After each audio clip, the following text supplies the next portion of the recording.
ಸ್ನೇಹಿತರೆ, ನಾವು ಇವತ್ತು ಮಾವಿನ ಹಣ್ಣು ಹೇಗೆ ಹಣ್ಣು ಮಾಡ್ಬೇಕಂತೇಳಿ ಸ್ವಲ್ಪ ಪ್ರಮಾಣದಲ್ಲಿ ಹೋದ್ಸಲ ನಾನು ತೋರಿಸಿದೆ, ಈ ವರ್ಷ ತೋರಿಸ್ತಾ ಇದ್ದೀವಿ.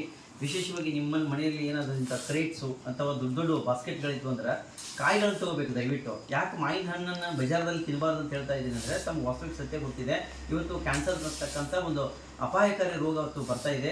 ಯಾಕಂದರೆ ಕ್ಯಾಲ್ಸಿಯಂ ಕಾರ್ಬೈಡ್ ಅಂತಕ್ಕಂಥ ವಿಷ ಅನಿಲನ್ನು ಇವತ್ತು ಹಣ್ಣಿಗೆ ಸ್ರವಿಸ್ತಾ ಇದ್ದಾರೆ, ಇತರೆಲ್ಲನ್ನು ಸ್ರವಿಸ್ತಾ ಇದ್ದಾರೆ ಹೆಚ್ಚಿನ ಒಂದು ಕಾನ್ಸಂಟ್ರೇಷನಲ್ಲಿ. ಹೀಗಾಗಿ ಭಾಳ ಮಂದಿಗೆ ರೋಗದ ಒಂದು ಬಾಧೆ ಕಾಡ್ತಾ ಇದೆ.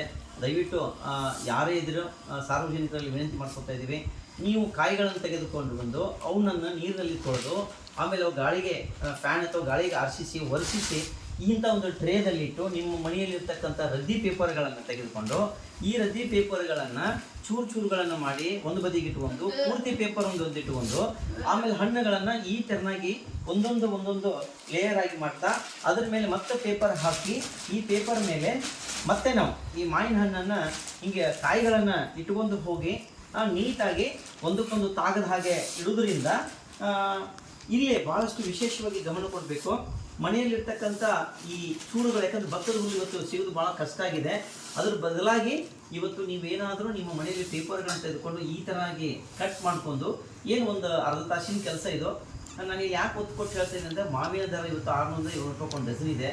ಕಾಯಿಗಳನ್ನು ತಂದಿರೋದ್ರಿಂದ ನೀವು 60-70 ರೂಪಾಯಿ ಒಂದು ಕೆಜಿ ಅಂತ ಸಿಗ್ತೈತಿ. ಇದರಿಂದ ನೀವು ಮನೆಯಲ್ಲಿ ಈ ಒಂದು ಹಣ್ಣುಗಳನ್ನು ನೀವು ಮಾಡುವುದರಿಂದ ಅತ್ಯುತ್ತಮವಾದ ಸುವಾಸನೆ ಭರಿತವಾದ ಹಣ್ಣುಗಳನ್ನು ತಿನ್ನಲಿಕ್ಕೆ ಯೋಗ್ಯ ಅನಿಸ್ತಾ ಇದೆ. ಇದೇ ಪೇಪರ್ಗಳನ್ನು ಇದ್ರ ಮೇಲೆ ಮುಚ್ಚಿ ಎಲ್ಲ ಈ ಥರನಾಗಿ ಸಾಲುಗಳನ್ನು ಮಾವಿನಕಾಯಿಗಳನ್ನು ಇಡುವುದರಿಂದ ಎಲ್ಲ ಬಹಳಷ್ಟು ನಿಮಗೆ ಎಷ್ಟು ಅನುಕೂಲ ಆಗ್ತಾ ಇದೆ ಅಂದರೆ, ಪ್ರತಿಯೊಬ್ಬರು ಇದನ್ನು ಸ್ವಲ್ಪ ಶ್ರಮಪಟ್ಟು ಮಾಡುವುದರಿಂದ ನಿಮ್ಮ ಮಾವಿನ ಹಣ್ಣುಗಳು ಕೆಡದಂತೆ, ಯಾವುದೇ ಹಣ್ಣುಗಳು 100% ಒಂದು ಕೆಡದ ಹಾಗೆ ಅತ್ಯುತ್ತಮವಾದ ಉತ್ಕೃಷ್ಟವಾದ ಸುವಾಸನೆ ಭರಿತವಾದ ಹಣ್ಣುಗಳು ಇವತ್ತು ಬರ್ತಾ ಇದ್ದವು. ಆದಷ್ಟು ದಯವಿಟ್ಟು ಈಗ ನೀವು ಮಾವಿನಕಾಯಿ ಹರಿವು ಮುಂದೆ ಈ ಡೇಟುಗಳಿರಬೇಕು ಅಥವಾ ಡೇಟಿನ ತುಂಬುಗಳಿರಬೇಕು, ಅಂದಾಗ ಮಾತ್ರ ಇದು ಭಾಳಷ್ಟು ನೈಸರ್ಗಿಕ ಹಣ್ಣು ಆಗಲಿಕ್ಕೆ ಸಾಧ್ಯತೆ ಆಗ್ತಾ ಇದೆ. ಹಿಂಗಿಡಬೇಕು. ಇದ್ರ ಮೇಲೆ ಮತ್ತೆ ಇದನ್ನ ಮ್ಯಾಗಿನ ಚೂಟ್ಬೇಕು, ಇದನ್ನು ಇದು ತುಂಬಿಡಬೇಕು ಅಷ್ಟೇ. ಈ ತುಂಬೇನಿದೆಯಲ್ಲ, ಈ ತುಂಬಿಡಬೇಕಿಷ್ಟು. ಇದ್ದಿದ್ದಷ್ಟು ಇನ್ನೂ ಭಾಳಷ್ಟು ಅತ್ಯುತ್ತಮ.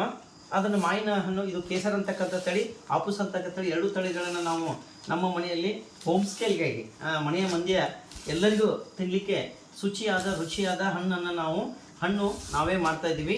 ಇವುಗಳನ್ನು ನಿಮಗೆ ಬೇಕಾದಂಥ ನಿಮ್ಮ ಸ್ನೇಹಿತರಿಗೆ, ಬಂಧು ವರ್ಗದವರಿಗೆ 1 ಡಜನ್ದಲ್ಲಿ ನೀವು ಬಾಕ್ಸ್ಗಳನ್ನು ತರಿಸಿ 5 ರೂಪಾಯಿ ಒಂದು ಬಾಕ್ಸ್ ಬಿಡುತ್ತೆ. ಆ ಬಾಕ್ಸಲ್ಲಿ ಹಣ್ಣನ್ನು ಇಟ್ಟು ಕೊಟ್ಟಾಗ ಅಲ್ಲಿ ಏನಾಗುತ್ತಪ್ಪ ಅಂತಂದರೆ, ಆ ಸುವಾಸನೆ ಭರಿತವಾದ ಹಣ್ಣು ನಮ್ಮ ಮನಸ್ಸನ್ನು ಮತ್ತು ಗಮನವನ್ನು ಸೆಳೀತಾ ಇದೆ. ಇದಕ್ಕೆ ನೀವು ಪೇಪರ್ ಮತ್ತೊಮ್ಮೆ ಹಾಕಿ ಆ ಪೇಪರ್ಗೆ ಉದುರಿಸ್ತಾ ಇದ್ದೀವಿ. ಇಷ್ಟೇ ಸಣ್ಣ ಚೂರು ಪೇಪರ್ಗಳನ್ನು ಹಿಂಗೆ ಉದುರಿಸಿ ಭತ್ತದ ಹುಲ್ಲುಗಳ ಪರ್ಯಾಯವಾಗಿ ಮಾಡುವುದರಿಂದ ನಾವು ಮತ್ತೆ ಇದನ್ನು ಪೇಪರ್ನ ಮುಚ್ಚಿ ಇದರ ಮೇಲೆ ನಿಮ್ಮ ಇರ್ತಕ್ಕಂಥ ಬೆಡ್ಶೀಟು ಅಥವಾ ಗೋಣಿ ಚೀಲಗಳನ್ನು ಮುಚ್ಚಿ ಕಾಟದ ಕೆಳಗೆ ಹಿಂಗೆ ಇಟ್ಬಿಟ್ರಪ್ಪ ಅಂತಂದರೆ ಹಣ್ಣು 1 ವಾರದಲ್ಲಿ ಬರುತ್ತದೆ. ಅತ್ಯುತ್ತಮವಾದ ಹಣ್ಣುಗಳನ್ನು ಸೇವಿಸಲಿಕ್ಕೆ ಭಾಳ ಖುಷಿ ಅನಿಸುತ್ತೆ. ಇದನ್ನು ದಯವಿಟ್ಟು ತಾವೆಲ್ಲರೂ ಪ್ರಯತ್ನಿಸಿ ತಮ್ಮ ಮನೆಯಲ್ಲಿ. ಧನ್ಯವಾದಗಳು.